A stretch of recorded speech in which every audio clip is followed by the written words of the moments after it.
오늘 본문 말씀은 고린도후서 5장 17절입니다. 한번 같이 합독해서 읽겠습니다. 그런즉 누구든지 그리스도 안에 있으면 새로운 피조물이라 이전 것은 지나갔으니 보라 새 것이 되었도다. 아멘. 할렐루야. 오늘 이 설교를 기다리시는 모든 분들 주 안에서 한 주간 평안하셨습니까? 하나님께서 늘 여러분과 함께 하시고 선한 손으로, 능력의 손으로, 기적의 손으로 함께 하고 계심을 믿습니다. 여기 이렇게 캔이 하나 있어요. 캔, 커피 마시고 있는 이 캔인데, 이 캔이 이렇게 쭈그러지고 망가지면 어떻게 펼 수 있을까요? 이 쭈그러진 캔, 이 망가진 캔을 펼 수 있는 방법 아시나요? 뭐 어떤 사람은 막 불기도 하고 뭐 망치로 갖다 두드려 보기도 하는데 안 돼요. 이걸 제대로 원상복귀하고 펼 수 있는 방법은 이거는 공장으로, 이걸 만든 공장으로 가면 돼요. 공장으로. 제가 왜 설교 서두에 이런 말씀을 드리냐면, 우리 인생도 삶을 살다 보면 이렇게 찌그러질 수도 있고 망가질 수도 있다는 거예요. 그러면 우리 인생은 그 찌그러진 채, 망가진 채 그렇게 살아야 되느냐? 아니에요. 이 찌그러진 캔이, 이 병이, 이걸 뭐라고 그래, 플라스틱이 결국은 공장으로 가면 새롭게 다시 디자인돼서 나오듯이, 우리를 설계하신 하나님, 우리를 창조하신 하나님, 하나님의 형상대로 우리를 지으신 그 하나님이, 그 하나님께로 우리가 가면 하나님은 우리를 새로운 피조물로 새롭게 만들어 주신다는 거예요. 이걸 말씀드리고자 하는 거예요. 우리 다시 한번 정리해서 말씀드리면, 우리 인생이 살다 보면 지칠 수도 있고 좀 생각할 수 없는 어려움을 당할 수도 있어요. 지금 아프가니스탄에 있는 그 기독교인들은 이 청천벽력과 같은 지금 소식에 놀라고 있습니다. 텔레반이 딱 점령해버리고 그렇게 빨리 올 줄 몰랐대요. 선교사들도 최소한 올 연말까지는 텔레반이 오고 미군이 철수하면서 서서히들 이렇게 대사관도 그렇고 선교사들도 그렇고 짐을 다 옮기려고 했는데, 갑자기 미군이 그냥 철수 명령이 떨어지자마자 일주일 사이에 다 여러분 카불이라고 하는 아프가니스탄 수도가 점령당했잖아요. 텔레반에. 그러니까 지금避난도 제대로 못 가고 숨어있는 기독교인들이 지금 엄청난 지금 낙심과 언제 잡혀서 죽는지 모르는 공포감에 시달리고 있습니다. 아프간뿐만 아니라 IT는 지진으로 인해서 또 엄청난 피해를 봤지 않습니까? 터키와 그리스는 산불로 인해서. 자, 여러분, 저는 오늘 왜 이 말씀을 드리냐면, 우리 인생이 살다 보면 그렇게 생각지도 않는 일로 망가지고 찌그러질 수 있다는 거죠. 우리가 이 코로나 그냥 대수롭게 여겼잖아요. 작년 2월 달에 코로나가 발생할 때 저는 한 3월, 4월, 5월이면 해결되는 줄 알았어. 석 달이면. 근데 지금 1년이 지나고, 솔직히 지금 이 상태로 가면 내년 2월 달까지 2년이 지나도 해결이 될까 말까. 횟수로 3년이 지나는데 지금 암담합니다. 자, 이럴 때 우리는 어떻게 해야 되느냐? 가장 초심으로 돌아가야 되고, 정말 우리가 하나님의 창조하심을 입은 그 창조자의 손길 안에 다시 들어가면 하나님은 우리를 하나님의 형상대로 다시 빚어주시고 새롭게 해주실 줄로 믿습니다. 저는 오늘 그 말씀을 드리고자 하는 겁니다. 그런즉 누구든지 그리스도 안에 있으면 새로운 피조물이라. 아멘. 그래서 오늘 설교 제목이 그리스도 안에 있으면 새로운 피조물. 한번 따라서 합시다. 그리스도 안에 있으면 새로운 피조물. 아멘. 이전 것은 지나갔다 이거. 보라 새 것이 되었다. 여러분, 구약의 전도서에 보면 지혜의 왕 솔로몬이 해 아래 새 것이 없다 그렇게 말하고 있습니다. 해 아래는 새 것이 없다고 말하고 있습니다. 그러나 사도 바울은 아니에요. 오늘 보니까 그런즉 누구든지 그리스도 안에 있으면 새로운 피조물이 된다라고 말하고, 저는 솔로몬의 말보다 오늘 이 바울의 말을 저 신뢰합니다. 우리는 예수 안에 있으면, 그리스도 안에 있으면, 인 크라이스트, 예수 안에 있으면, 예수 안에 거하면 새로운 피조물, 새롭게 되는 거예요. 그렇습니다. 이전에 우리는 허물과 죄로 죽었던 자들이었습니다. 그러나 지금은 그리스도 안에 영생을 얻었습니다. 할렐루야.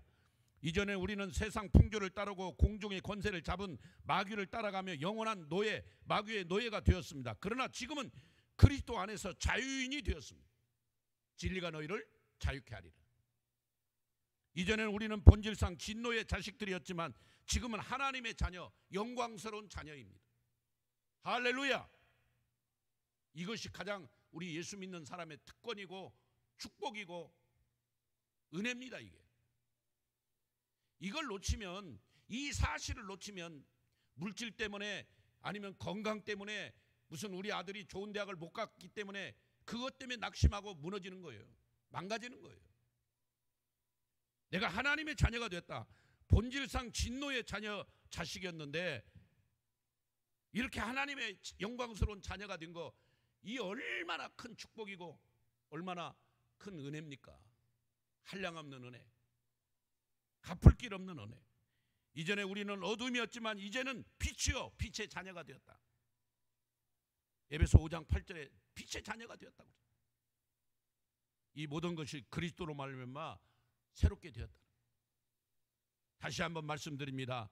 전에는 죄로 말미암아 죽은 자인데 지금은 그리스도 안에서 영생을 얻은 자예요. 아멘. 전에는 본질상 진노의 자식이었는데, 마귀의 자식이었는데 지금은 하나님의 영광스러운 자녀라는 거예요. 지금 죽어도 우리는 하나님 나라 천국이고 그 영광의 집에 우리가 같이 초대되어 하나님께 감사하고 그렇습니다. 제가 선한 목자 유기성 목사님 설교를 좀 들었는데, 이번에 온누리교회에서 그 코로나로 인해 순교한 선교사님들을 이렇게 모아서 같이 추모 예배를 합동으로 드리는 예배가 있었는데, 거기에 와서 이 말씀을 전해달라고 했는데, 그 유기성 목사님 설교가 하나님 나라 영광스러운 집에 있는 저들, 안식의 품에서 지금 기뻐하고 즐거워하는 선교사들, 그 설교를 했다는 거예요. 여러분, 대부분 추모 예배하면 어떻게 그렇게 순교를 당하고 선교지에서 고생하다가 그렇게 코로나로 어떻게 순교했는가, 그런 위로의 말씀을 전할 줄 알고 교인들은 다, 거기 참석한 자들은 그렇게 생각하고 있었는데 아니다 이거는. 그들은 사명을 다 마치고 영광스러운 아버지 집에, 영광스러운 하나님 나라에서 아버지의 영광에 참여하고 있다는 거예요. 그 말씀을 전할 때 저도 놀랐습니다. 역시 유기성 목사님이다. 우리는 자꾸만 이 현실적인 거, 이 세상적인 것만 보고 있지, 저 하나님 나라 영광의 집, 아버지의 집을 바라보고 있는가? 목사인 저부터가 부끄럽고 오늘 이 설교를 듣는 여러분은 어떻습니까? 이전에 우리는 어둠이었지만 이제는 빛이요, 빛의 자녀가 되었습니다. 이 모든 것이 그리스도로 말미암아 새롭게 된 증거입니다. 우리는 성경을 통해서 그리스도로 말미암아 새롭게 된 사람들, 새로운 피조물이 된 사람들을 많이 보게 됩니다. 먼저 질병 문제를 그리스도로 말미암아 해결한 사람들이 있습니다. 바로 여러분 마가복음 1장에 보면 그 열병으로 고통받는 베드로의 장모가 그 질병에서 고침받았습니다. 그 열병으로 고통받을 때, 여러분 베드로가 주님의 사역을 따라서 그렇게 다른 3년간 다닐 때 그 아내가 얼마나 베드로를 원망하겠습니까?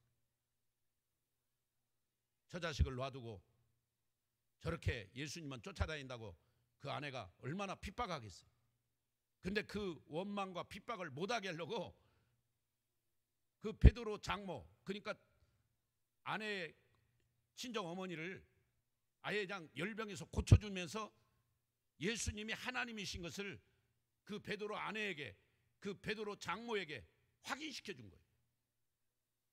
아마 그때부터 베드로 아내는 베드로가 예수님 따라다니는 것을 불평하거나 원망하지 않았을 거예요.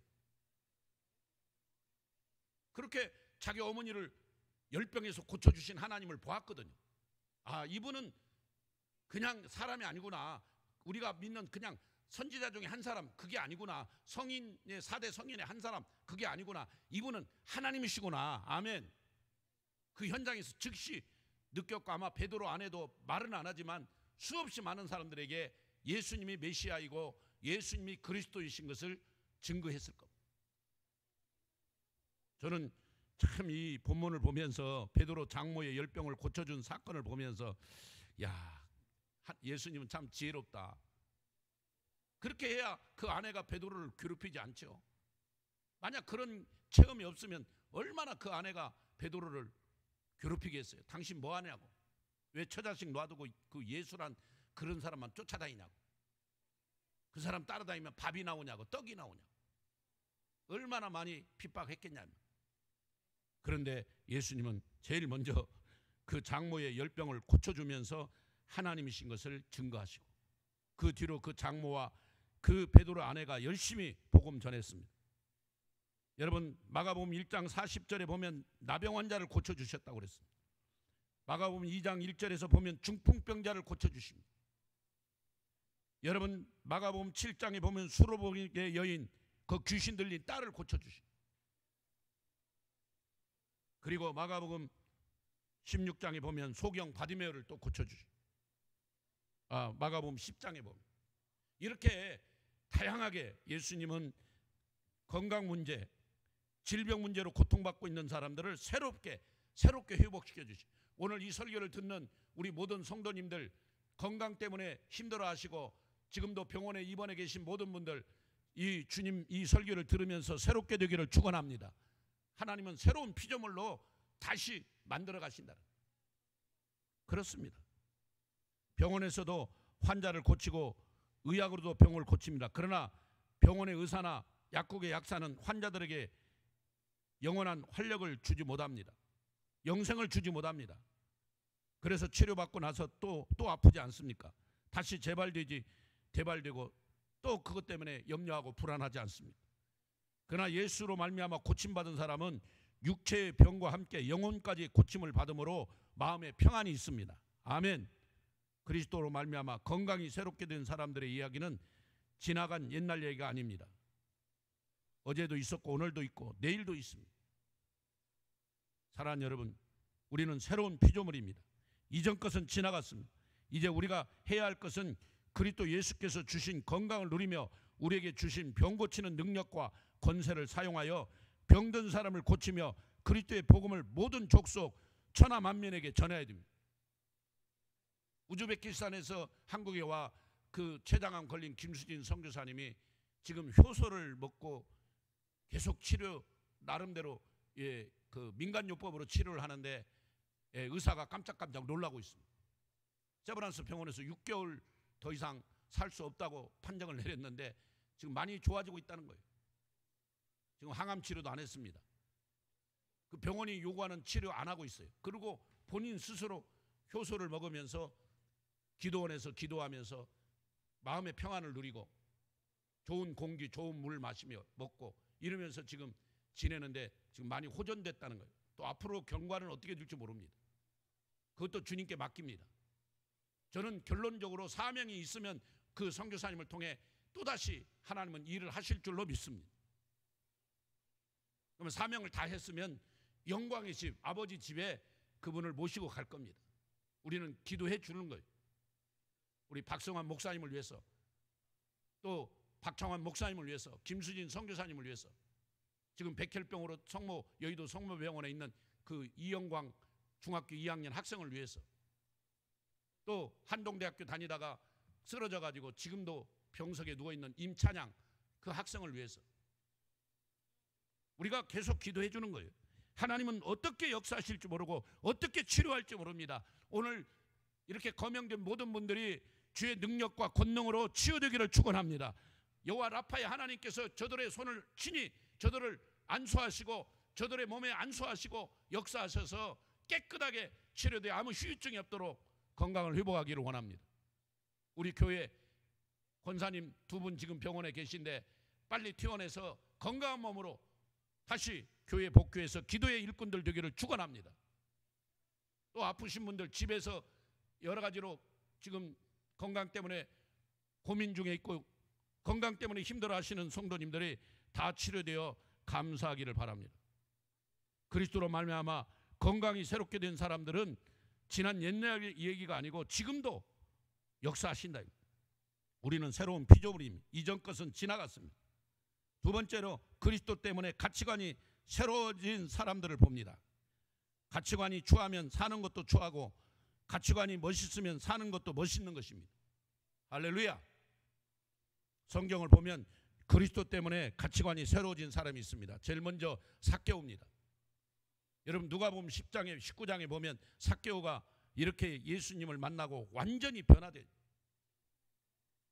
그의 가치관이 바뀌었어요. 그전에는 돈이 최고였어요. 돈이. 그러나 예수 만나고 나서는 그의 삶이 모두가 가치관이 이제는 예수가 최고로 된 거예요. 여러분 지금까지 돈이 최고였던 여러분 이제는 예수가 최고가 되기를 바랍니다. 그렇습니다. 유라굴라 강풍을 만나니까요. 그 사람들이 가지고 있는 물건을 다 그게 돈이거든요. 돈. 노마에 갖고 가서 팔 물건들이 팔면 돈이 되는 거예요.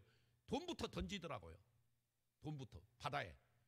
이 말은 뭐냐면 돈이 우리의 영생을 돈이 우리의 생명을 구하지 않는다는 거예요. 결정적인 순간에는 돈도 버리더라고요. 그러나 우리는 영원히 버리지 말고 붙잡아야겠는데 예수님. 삭개오가 예수님 붙잡고 그 예수님으로 말미암아 새로워진 뒤로부터는 그의 가치관이 바뀌어서 완전히 자기가 가지고 있는 것을 가난한 자들에게 나눠주고 베풀며 살아가는 돈 때문에 돈 하며 살았던 삭개오가 이제는 예수님으로 말미암아 돈에서 자유함을 누리고 베풀며 나누며 살아가는 그런 멋있는 인생을 살았지 않습니까? 여러분 석유로 말미암아 부자가 된 락벨러도 마찬가지예요. 락벨러도 어렸을 때부터 어머니가 그 10가지 써줬잖아요. 반드시 11조를 하나님께 드려라. 제일 앞자리에서 예배 드려라. 목사님 말씀에 무조건 아멘 해라. 그리고 또 부탁한 게 있잖아요. 많은 사람에게 자비를 베풀어라. 그런데 그가 53살인가 그 50대 초반에 암이 걸려가지고 죽는다고 그랬는데 그렇게 막 다른 사람들을 자비를 베풀고 다른 것들을 막 하다 보니까 그의 생명이 연장돼서 93세까지 살았습니다. 사랑 여러분 놀라운 거예요. 두 번째 가치관이 바뀐 사람이 사도 바울입니다. 여러분 사도행전 9장에 보면은 정말 그 사울이라는 사람이 나오잖아요. 예수 믿는 사람을 다 죽이는 그 일이 앞장섰던 스데반을 죽이는데 제일 앞장섰던 사람. 그런데 그가 예수님을 다메섹에서 만납니다. 빛으로 오신 예수님 음성으로 듣게 됩니다. 그리고 그는 새롭게 완전히 바뀌었습니다. 빌립보서 3장 7절 9절에 그리스도를 알기 전에 최고의 가치로 여겼던 자신의 그 문벌과 학철학과 배경을 그리스도를 아는데 해로 여기고 배설물처럼 버린다고 그는 고백하고 있습니다. 그리고 그리스도와 십자가만을 자랑하고 그는 에베소에 가나 빌립보에 가나 데살로니가에 가나 고린도에 가나 갈라디아에 가나 가는 곳마다 자기가 배운 무슨 지식 자기가 가지고 있는 무슨 그런 학식을 전하지 않았습니다. 오직 예수님 십자가와 부활 그리고 재림 이게 우리 목회자가 가야 할 길이고 우리 이 마지막 때 우리 성도들 깨어있는 촛대교회가 가야 할 길입니다. 아멘. 그렇습니다. 세 번째 가치관이 변한 사람 모세입니다. 모세는 자기가 히브리인 걸 알았습니다. 그는 가만히 있으면 애굽의 왕자로서 애굽의 왕이 되는 거죠.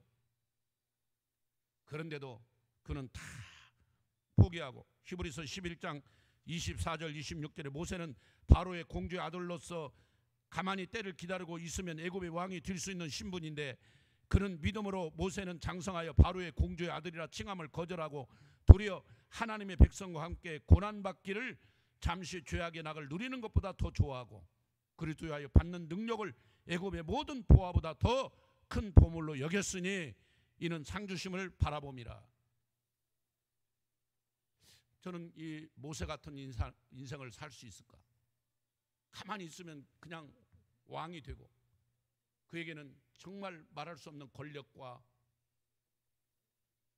매일 식탁에 산의 진미가 올라오고 참 호화로운 인생, 그게 남은 여생이 편안하고 순탄할 건데 그걸 거절한다는 게 쉬운 일입니까? 지금 우리나라에 대통령 되겠다고 여당에서도 뭐 몇 명이 나오고 야당에서도 몇 명이 나오고 서로가 잘났다고 지금 매번 나올 때마다 자기 자랑만 하고,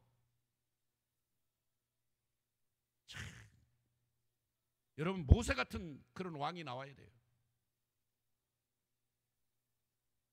다윗 왕과 같은 하나님 제일주의 신전 인격자의 그런 왕이 나와야 돼요. 우리나라에는 지금 그럴 때입니다. 그걸 위해서 기도해 주세요. 여러분, 모세는 그리스도를 위하여 받는 능력을 애굽의 모든 보화보다 더 큰 보물로 여기고 오히려 고난을 선택하고 오히려 더 어려움을 선택하며 희생을 선택하며 그 출애굽 운동의 선구자가 되는 거죠. 가치관이 변했기 때문에. 여러분, 제가 서두에 말씀했지만 가치관이 추하면 사는 것도 추합니다. 그러나 가치관이 멋있으면 사는 것도 멋있는 거예요. 한번 따라서 합시다. 가치관이 추하면 사는 것도 추하고, 가치관이 멋있으면 사는 것도 멋있습니다. 할렐루야. 정말 그렇습니다, 여러분. 모세의 가치관은 이 세상이나 세상에 있는 것이 아니었습니다. 세상의 것은 잠시 보이다가 없어지는 것으로 알고 영원한 하늘의 상을 바라보며 삶을 결단했습니다. 가치관이 새로워져야 새로운 피조물로서 합당한 삶을 살 수 있는 것입니다. 여러분, 세 번째, 예수님을 만나면 어떻게 새롭게 되는가? 어떤 새로운 피조물이 되는가? 예수님 때문에 삶의 방향이 새로워진 사람을 보게 됩니다. 삶의 방향이 새로워진, 그게 바로 믿음의 조상 아브라함입니다. 아브라함의 고향은 갈대아 우르입니다. 지금으로 보면 이라크예요. 이라크. 그 아버지 데라는 우상을 만드는 사람이었어요. 그 우상을 만들어 팔았어요.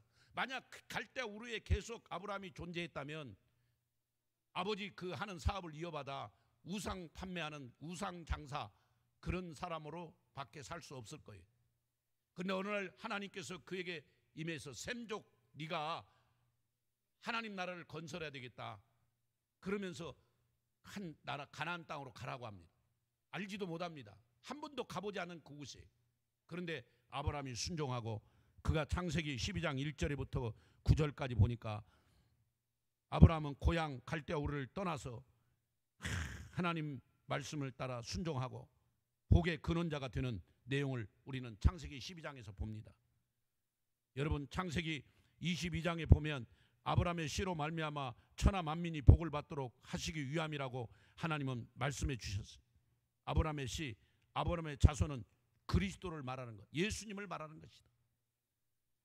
여러분, 그래서 갈라디아서 3장 16절에 이 약속들은 아브라함과 그 자손에게 말씀하신 것인데 여럿을 가리켜 그 자손들이라 하지 아니하시고 오직 한 사람을 가리켜 내 자손이라 하셨으니 곧 그리스도 예수니라.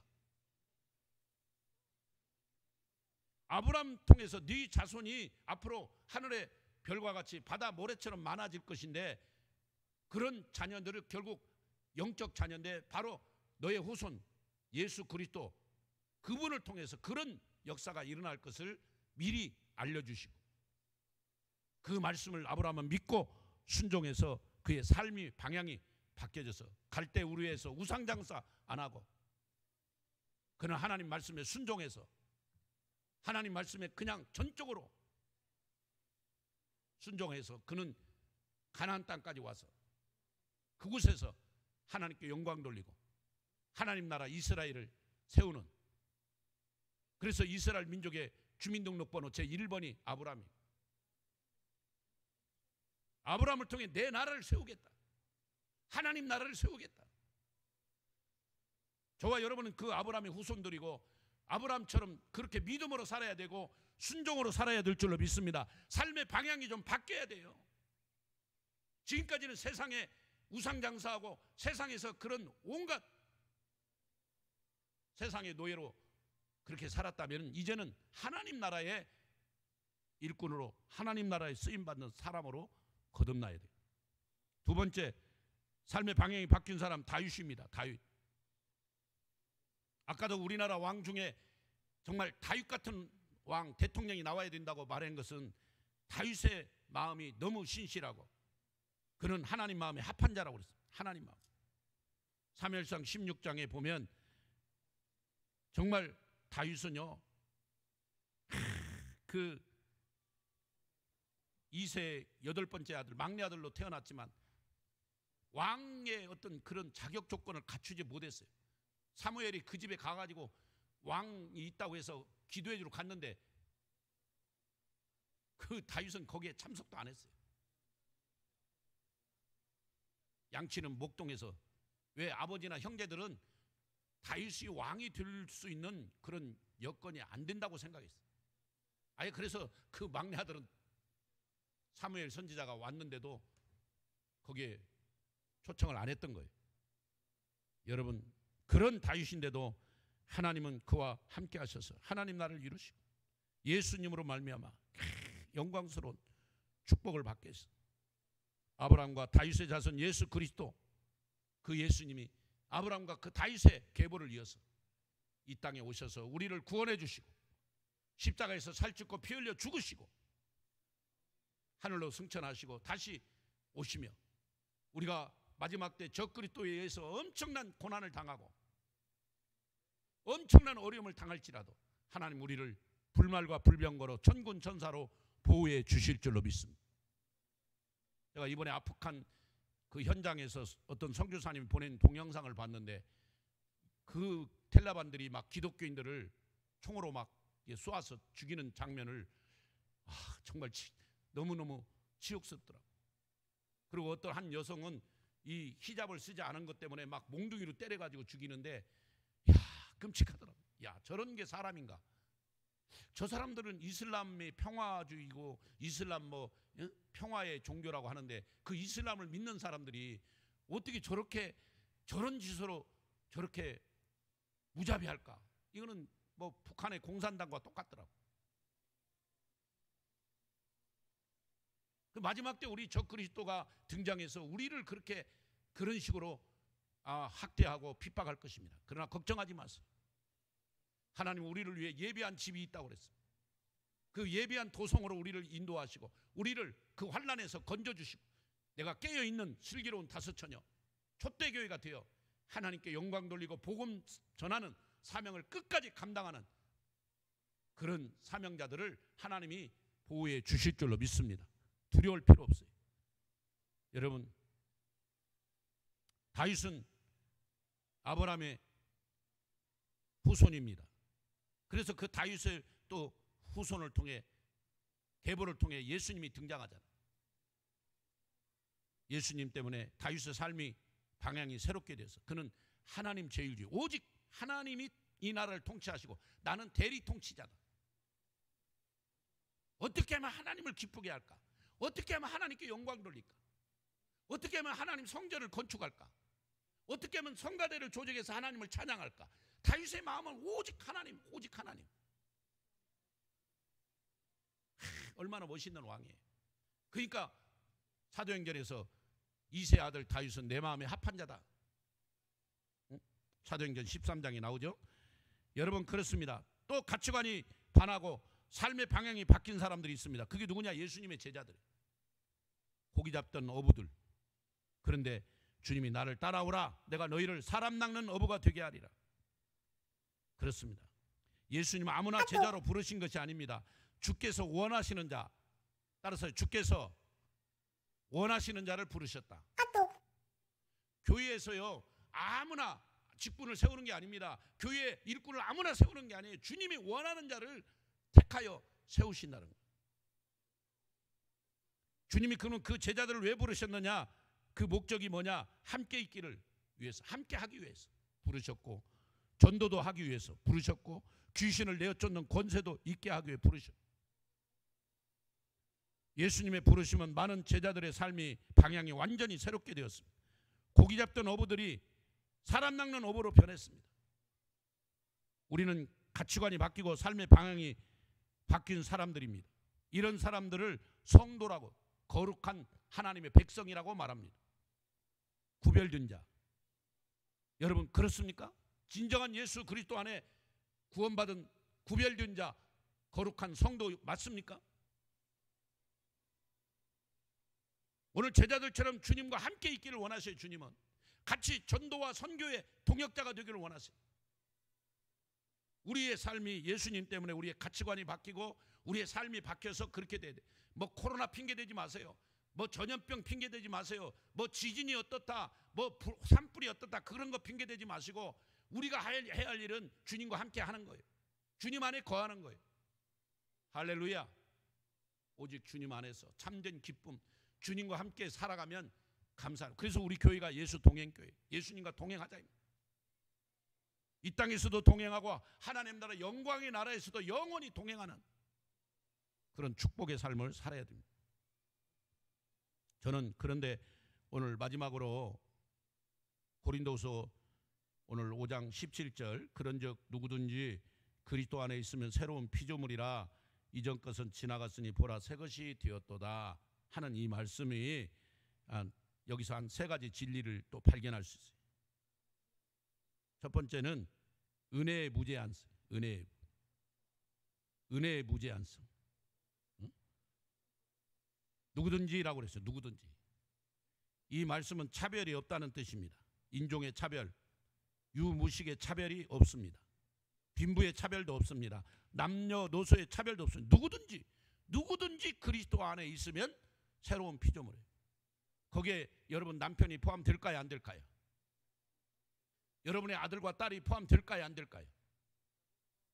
포함돼. 누구든지 그리스도 안에, 누구든지 차별이 없어요. 남녀노소, 빈부, 귀천 없다는 거죠. 그걸 발견할 수 있어요. 두 번째는 방법의 유일성입니다. 방법의 유일성. 구원 얻는 것, 영생 얻는 것, 새로운 피조물이 되는 것은 그리스도 안에 있어야 된다는 거예요. 따라서 합시다. 그리스도 안, in Christ, in 그리스도. 예수 안에 있어야 돼. 예수 안에. 예수 안에 있는 자만이 새로운 피조물이 되고 예수 안에 있는 자만이 구원을 얻는 거예요. 사도행전 4장 12절에 다른 이로서는 구원을 얻을 수 없나니 오직 예수님 외에는 다른 이름을 주신 적이 없다. 하나님, 여러분, 그런데 어떤 사람은 뭐 이것도 믿어도 구원 있고 저것도 믿어도 구원 있고, 아이고, 아닙니다. 여러분, 정확히 똑바로 알아요. 어떤 길은 사람 보기에 바르나 필경은 사망의 길이다. 잠언 14장 12절에 사망의 길을 붙들고 지금도 그것이 옳은 줄 알고 거기에 온갖 투자하고. 지난주에 우리 아들하고 어디를 가는데 그 하나님의 교회라고 하는 교회가 엄청 크게 지어지고, 아빠, 저 하나님의 교회, 저 교회는 어떤 교회야? 왜 이렇게 돈이 많아? 가는 데마다 저렇게 큰 건물을 지어가지고. 그런 질문을 하더라고. 그래서 나도 답을 잘 못했어요.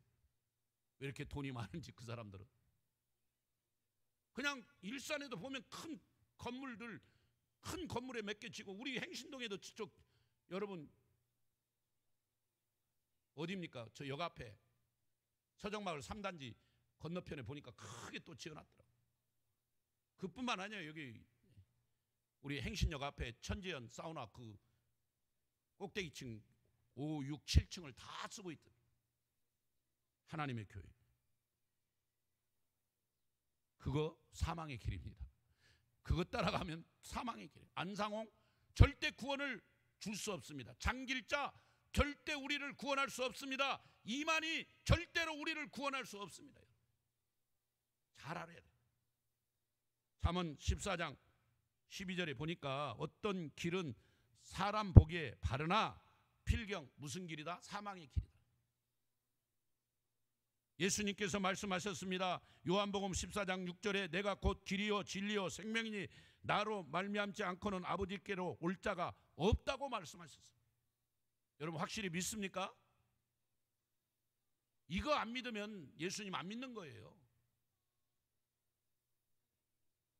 사도 바울은 빌립보서 3장 13절에 형제들아 나는 아직 내가 잡은 줄로 여기지 아니하고 오직 한 일, 즉 뒤에 있는 것을 다 잊어버리고 앞에 있는 것을 잡으려고 표대를 향하여 그리스도 예수 안에서 하나님이 위에서 부르신 부름의 상을 위하여 쫓아가노라 라고 했습니다. 여기 오직 한 일, 즉 뒤에 있는 것은 잊어버리고, 그런 말은 과거 모든 내 공적, 내가 지금까지 쌓아왔던 학벌, 스펙 다 잊어버린다는 거예요. 그리고 오직 예수님, 오직 예수님의 십자가와 부활을 자랑하는 그 사도 바울의 고백, 이 고백이 저와 여러분에게 있기를 축원합니다. 여러분, 과거를 잊어버려야 표대를 향하여 그리스도 예수 안에서 하나님이 위에서 부르신 부름의 상을 위하여 쫓아갈 수 있습니다. 자꾸 과거에 연연해서, 어떤 분은 내가 왕년에 뭐 구역장으로 이렇게 부흥시켰는데, 내가 왕년에 전도사 때 주일학교가 막 몇백 명 됐는데, 이제 그런 말씀 하지 마시고 지금 보라, 지금은 은혜 받을 만한 때요, 보라, 지금은 구원의 날이로다. 아멘. 여러분, 설교를 마칩니다. 솔로몬은 해 아래 새 것이 없다고 했습니다. 그러나 사도 바울은 누구든지 그리스도 안에 있으면 새로운 피조물이라고 했습니다. 그래서 질병 문제, 예수 안에 있으면 다 고침받습니다. 해결됩니다. 췌장암으로 고통받는 우리 박창환 목사님, 박승환 목사님, 또 우리 김수진 선교사님 걱정하지 마시고 하나님 안에서 모든 것이 새롭게 되고 치료된 줄로 믿고 강하고 담대한 믿음으로 나가시길 축복합니다. 두 번째는 가치관이 변화됩니다. 예수 안에 있으면 새로운 가치관이 변화돼서 삭개오처럼, 사도 바울처럼, 모세처럼 변화되는 거예요. 돈이 최고가 아니에요. 세상 권력이 최고가 아니에요. 학벌이 최고가 아니에요. 삭개오는 돈 최고였습니다. 사울은 그냥 학벌, 그래서 가말리엘 문해성의 수석 졸업자, 모세는 권력, 왕. 그런데 그것들을 다 포기하고 오직 예수님만 위해서 복음을 위해서 살아갔다는 게, 이게 대단한 거 아닙니까? 이게 멋있는 거예요. 그의 삶이. 세 번째, 삶의 방향. 그리스도 때문에 삶의 방향이 바뀌었어요. 아브라함, 다윗이 그렇게, 예수님의 제자들이 다 그렇게 삶의 방향이 바뀌었잖아요. 우리도 그리스도 안에서 새로운 피조물이 되어 이전 것은 지나가고 보라, 새 것이 된 새로운 피조물로서 승리하시기를 축원합니다. 누구든지 새로운 피조물이 될 수 있습니다. 아멘. 오직 예수 안에 있어야 됩니다. 예수 안에. 그렇습니다, 여러분. 그리고 미래의 지향성. 이제는 지나가고 이제는 앞을 향하여, 자꾸 과거에 연연하고, 정말 과거에 치우쳐서 과거만 자랑하는 그런 성도가 아니라 미래를 향하여, 표대를 향하여, 하나님 나라 영광의 아버지 집을 향하여 정말로 소망 있게 희망 있게 나가는 우리 모든 성도가 되시기를 주님의 이름으로 축원합니다. 이 설교를 듣는 모든 성도님들 가정이 그렇게 하나님 앞에 새로운 피조물로서 거듭나기를 주님의 이름으로 축원합니다. 아멘. 기도하겠습니다. 하나님 감사합니다. 오늘 또 예수 안에 있으면 새로운 피조물이라고 그랬습니다. 이전 것은 지나갔으니 보라, 새 것이 되었다고 했습니다. 그렇습니다. 새로운 피조물이 된 것 감사합니다. 새 것이 된 것 감사합니다. 나 같은 마귀의 자식, 본질상 진노의 자식이 하나님의 자녀가 되고 영광스러운 하나님 나라의 백성이 된 거 얼마나 감사합니까? 우리 그 감사와 감격 속에서 오늘 바울처럼 표대를 향하여 달려가는, 모세처럼 세상 것 다 버리고 온전히 주님만을 위해 충성하는, 삭개오처럼 돈이 최고였던 인생이 이제는 예수가 최고로 인생이 바뀌는 그런 삶으로 살게 하여 주시고, 지금 질병 문제, 고통, 여러 가지 고통받고 있는 모든 분들 깨끗하게 주님이 치료하여 주옵소서. 아버지, 장모 베드로 장모의 열병을 고쳐주신 하나님, 나병 환자를 고쳐주시고 중풍병자를 고쳐주시고, 아버지 손마른 그 병을 고쳐주시고, 12의 혈루증 여인을 고쳐주시고, 바디메오의 눈을 뜨게 해주시고, 수로복의 여인의 귀신 들린 딸을 고쳐주신 하나님께서 이 시간도 우리 모든 병든 자를 친히 안수하시고 고쳐주시옵소서.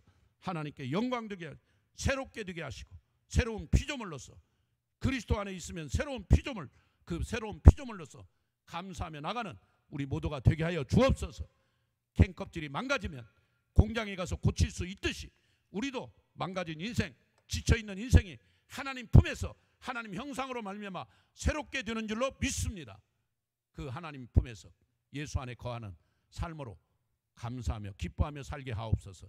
지금은 예수 그리스도의 은혜와 하나님 사랑과 성령님의 위로 교통 역사 축복하신 은혜가 오늘 말씀을 들은 모든 성도님들 가정에 자녀들에게 선교사님들에게 북한에 있는 영혼들에게 북한에 있는 수많은 기독교인들을 위해 지금부터 영원히 함께 있을지어다.